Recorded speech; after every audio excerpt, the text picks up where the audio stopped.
পাঁচ ওয়াক্ত নামাজের কথা লিখা নাই কোরআনে প্রমাণে, মারফতের নামাজের বেদ কয়জনে জানে। আমাদের কথা কোরআনে নাই, কিছু কিছু বন্ড আছে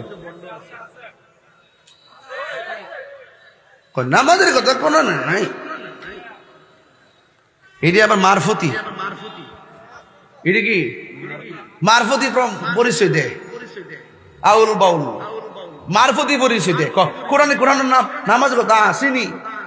এ বেফতার, তুই কোরআন কি বুঝস? বেড়া তুই কি বুঝস? যদি বুঝতে চাস আমার কাছে আকিমিস সালাতা লিদুলুকি শামসি ইলা গাসাকিল লাইলি ওয়া কুরআনাল ফাজর ইন্না কুরআনাল ফাজরি কানা মাশহুদা ওয়া মিনাল লাইলি ফাতাহাজ্জাদ বিহি নাফিলাতাল লাক আসা আই ইয়াবআসাকা রাব্বুকা মাকামান মাহমুদা। আকিমিস সালাতা লিদুলুকি শামসি ইলা গাসাকিল লাইলি ওয়া কুরআনাল ফাজর ইন্না কুরআনাল ফাজরি কানা মাশহুদা। এই আয়াত পড়, তাইলে বুঝবি ফজর কোনটা, যোহর কোনটা, আসর কোনটা, মাগরিব কোনটা, এশা কোনটা।